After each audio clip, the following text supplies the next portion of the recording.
मैं आप सब अतिथियों का भारत में स्वागत करता हूं, आपका अभिनंदन करता हूं। ये कार्यक्रम 4 दशक बाद भारत में हो रहा है। इन 4 दशकों में भारत में बहुत कुछ बदल चुका है। आज का भारत पहले से कहीं ज्यादा आत्मविश्वास से भरा हुआ है।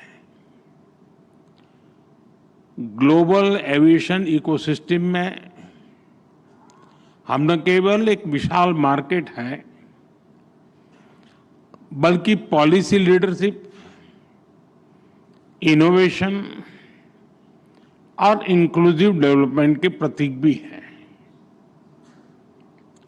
आज Bharat global space aviation convergence का एक उभरता हुआ लीडर है। पिछले 1 दशक में भारत की सिविल एविएशन सेक्टर में ऐतिहासिक उड़ान से आप सब भली भांति परिचित हैं। साथियों, ये समिट, ये डायलॉग एविएशन के साथ ही ग्लोबल कोऑपरेशन, क्लाइमेट कमिटमेंट्स और इक्विटेबल ग्रोथ के शेयर्ड एजेंडा को आगे बढ़ाने का एक माध्यम भी है। इस समिट में आप जो चर्चा कर रहे हैं, उससे ग्लोबल एविएशन को नई दिशा मिलेगी। मुझे विश्वास है हम इस सेक्टर की इन्फिनिट पॉसिबिलिटीज को टैप कर पाएंगे, उन्हें और बेहतर ढंग से यूटिलाइज कर पाएंगे। फ्रेंड्स, आज हम सैकड़ों किलोमीटर की दूरी, इंटर कॉन्टिनेंटल जर्नी केवल कुछ घंटों में तय कर लेते हैं, लेकिन 21st सेंचुरी की दुनिया के सपने हमारी इन्फिनिट इमेजिनेशन रुकी नहीं है। आज इनोवेशन और टेक्नोलॉजी अपग्रेडेशन की स्पीड पहले से भी कहीं तेज है, और हमारी स्पीड जितनी तेज हुई है, हमने उतनी ही डिस्टेंट डेस्टिनेशन को अपनी डेस्टिनी बनाया है। आज हम एक ऐसे मुकाम पर खड़े हैं जहां हमारे ट्रैवल प्लान केवल धरती के शहरों तक सीमित नहीं है। इंसान आज स्पेस फ्लाइट्स और इंटरप्लेनेटरी यात्राओं को भी कॉमर्शलाइज करने, उसे सिविल एविएशन के लिए खोलने के सपने देख रहा है। ये बात सही है कि इसमें अभी समय है, लेकिन ये बताता है कि आने वाले समय में एविएशन सेक्टर कितने बड़े ट्रांसफॉर्मेशन और इनोवेशन का केंद्र बनने वाला है। भारत इन सभी संभावनाओं के लिए तैयार है। मैं इसका आधार भारत में 3 मजबूत पिलर्स के कारण बता रहा हूं। पहला, भारत के पास मार्केट है। ये मार्केट मात्र कंज्यूमर्स का समूह नहीं है, ये भारत की एस्पिरेशनल सोसाइटी का प्रतिबिंब है। दूसरा, टेक्नोलॉजी और इनोवेशन के लिए हमारे पास डेमोग्राफी और टैलेंट है। हमारे युवा नए दौर के इनोवेटर्स हैं, जो आर्टिफिशियल इंटेलिजेंस, रोबोटिक्स और क्लीन एनर्जी जैसे क्षेत्रों में ब्रेक थ्रू ला रहे हैं। तीसरा, हमारे यहां इंडस्ट्री के लिए ओपन और सपोर्टिव पॉलिसी इकोसिस्टम है। इन तीनों सामर्थ्य के दम पर हमें मिलकर भारत के एविएशन सेक्टर को नई ऊंचाई पर लेकर जाना है।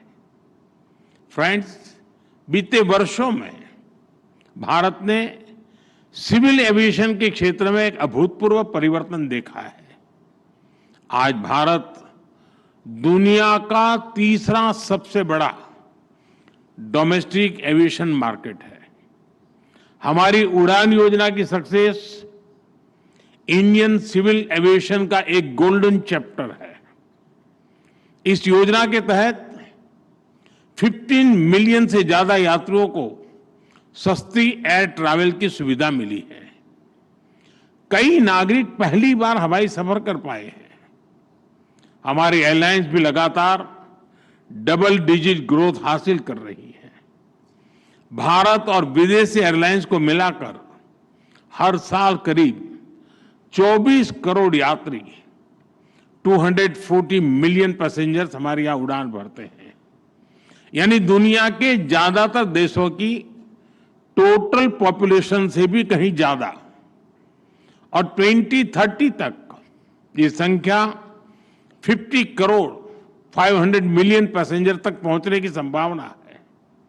आज भारत में 3.5 मिलियन मैट्रिक टन सामान एयर कार्गो से ट्रांसपोर्ट होता है।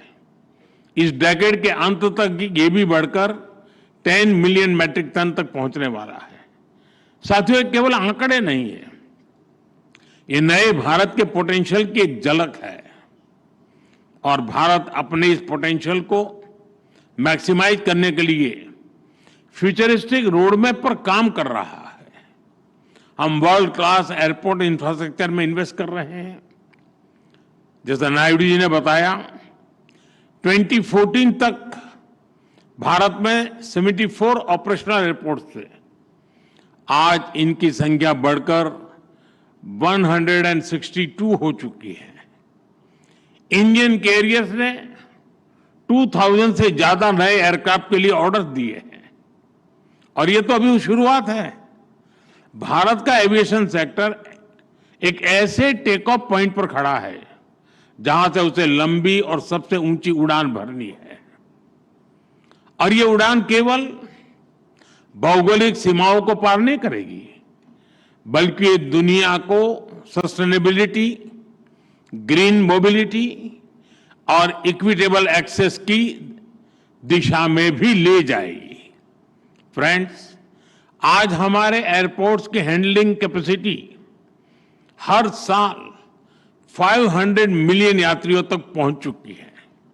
भारत आज दुनिया के उन गिने चुने देशों में है जो टेक्नोलॉजी के जरिए यूजर एक्सपीरियंस के नए स्टैंडर्ड सेट कर रहा है। हम सेफ्टी, एफिशिएंसी और सस्टेनेबिलिटी पर भी उतना ही फोकस कर रहे हैं। हम सस्टेनेबल एविएशन फ्यूल्स की ओर बढ़ रहे हैं, ग्रीन टेक्नोलॉजीज में निवेश कर रहे हैं, कार्बन फुटप्रिंट्स घटा रहे हैं।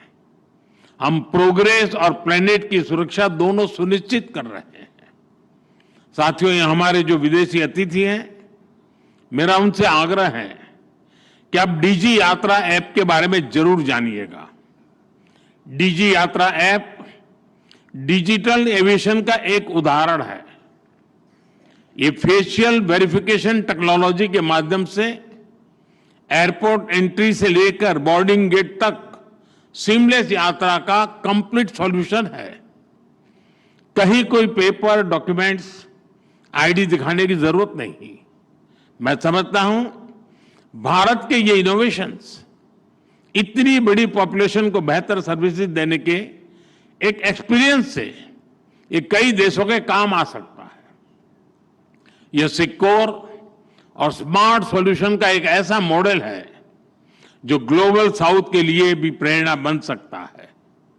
साथियों, भारत के तेजी से एक्सपांड कर रहे एविएशन सेक्टर के पीछे एक और बड़ा कारण है कंसिस्टेंट रिफॉर्म्स।